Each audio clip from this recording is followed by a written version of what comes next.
नहमदुहु व नसल्ली अला रसूलिहिल करीम। वालिदैन को हमेशा अपनी औलाद से प्यार होता है, मोहब्बत होती है। तो इस प्यार और मोहब्बत का तकाजा ये है कि औलाद के दरमियान में अदल और इंसाफ से काम लें।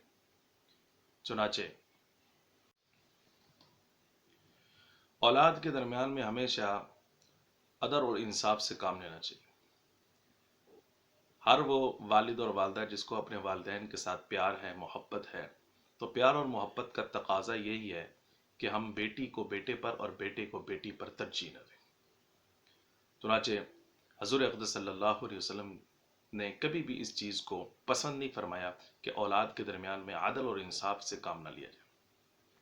हज़रत नौमान बिन बशीर रज़ी अल्लाह तआला अन्हु फरमाते हैं कि मुझे मेरे वालिद हज़रत बशीर रज़ी अल्लाह तआला अन्हु हजूर अक़दस सल्लल्लाहु अलैहि वसल्लम की खिदमत में लेकर हाजिर हुए। मेरे वालिद ने मुझे ग़ुलाम दिया था और जाकर ये बात रसूल पाक सल्लल्लाहु अलैहि वसल्लम को जिक्र फरमाई तो आका करीम सल्लल्लाहु अलैहि वसल्लम ने इरशाद फरमाया, क्या तुम्हारी इसके अलावा और भी औलाद है?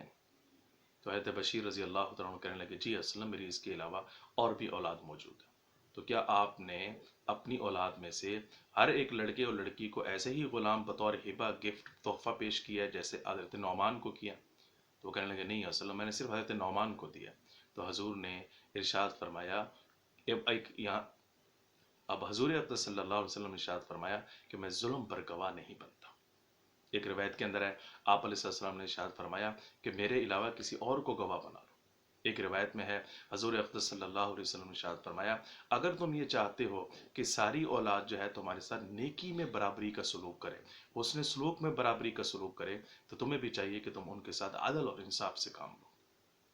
तो देखिए इस रिवायत के अंदर रसूल पाक सल्लल्लाहु अलैहि वसल्लम ने ये बात पसंद नहीं फरमाई कि किसी एक को जो दूसरे पर तरजीह दी जाए। किसी एक को तो आप गिफ्ट पेश करते हैं, किसी दूसरे को गिफ्ट पेश न करें। किसी एक को तोहफा पेश किया जा रहा है लेकिन दूसरे को तोहफा पेश नहीं किया जा रहा। आका करीम सल्लल्लाहु अलैहि वसल्लम जो है वो अदल का हुक्म दे रहे हैं और इंसाफ का हुक्म दे रहे हैं। तो वालदैन को जो अपनी औलाद के साथ मोहब्बत हो, प्यार हो, तो उसका तकाजा ये है कि हम उनके साथ अदल और इंसाफ से काम लें। हज़रत नबी करीम सल्लल्लाहु अलैहि वसल्लम एक मरतबा बैठे हुए थे तो आप अलैहिस्सलाम के पास एक बच्चा लाया गया। आप अलैहिस्सलाम ने उसका बोसा लिया। करीब में हज़रत अक़रा बिन हाबिस रज़ी अल्लाह तआला अन्हु तशरीफ़ फरमा थे। तो हज़रत अक़रा बिन हाबिस रज़ी अल्लाह तआला अन्हु कहने लगे, वसल्लम क्या बच्चों को भी बोसा दिया जाता है? तो आप अलैहिस्सलाम ने इरशाद फरमाया कि मल्ला यरहम ला युरहम, जो रहम नहीं करता उस पर रहम नहीं किया जाता।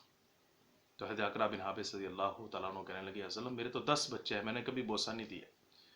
तो गोया रसूल पाक सल्लल्लाहु अलैहि वसल्लम ने अपने इस अमल से अपने बच्चों के साथ प्यार का, मोहब्बत का और इसी तरीके से आदल और इंसाफ का हमें हुक्म दिया। एक और मौके पर रसूल करीम सल्लल्लाहु अलैहि वसल्लम के पास जो है एक बच्चा लाया गया। आप अलैहिस्सलाम ने उसे प्यार किया, आप उसे बोसा दे रहे थे। करीब में एक एराबी तशरीफ़ फरमा थे, एक देहाती साहबी। तो कहने लगे, वसल्लम क्या बच्चों को भी बोसा दिया जाता है? तो आपने इरशाद फरमाया कि अगर किसी के दिल से बच्चों के प्यार को, मोहब्बत को अल्लाह रब्बुल इज़्ज़त ने निकाल दिया है तो मैं मोहम्मद सल्लल्लाहु अलैहि वसल्लम क्या कर सकता हूँ। इसलिए मेरे अजीज़ों, हमें अपने औलादों के साथ जो है प्यार और मोहब्बत और अदल और इंसाफ से काम लेना है। अगर कोई ज़िंदगी के अंदर अपनी जायदाद को तकसीम करना चाहता है तो उसके भी दो तरीके हैं। पहला तरीका ये है कि हम जैसे मीरास के तरीक़ेकार हैं, कवानीन हैं, ज़वाबित हैं, बेटी को एक हिस्सा दिया जाता है और बेटे को डबल हिस्सा दिया जाता है। अगर मीरास के इन कवानीन को मद्देनज़र रखते हुए अपनी ज़िंदगी के अंदर कोई शख्स अपनी जायदाद को तकसीम करना चाहता है तो जायज़ है, कोई हर्ज की बात नहीं। यानी मरने के बाद जिन कवानीन को मद्देनज़र रख कर जो शरई उसूल हैं, उन शरई उसूलों को मद्देनज़र रख कर जैसे बेटी और बेटों के दरमियान में, औलाद के दरमियान में तकसीम होनी थी, वो ज़िंदगी के अंदर ही तकसीम करके वैसे चला जाए तो कोई हर्ज की बात नहीं। एक तरीक़ेकार ही है। लेकिन हज़रत नौमान बिन बशीर रज़ी अल्लाह तआला अन्हु की इस रिवायत से हमें ये बात समझ में आती है।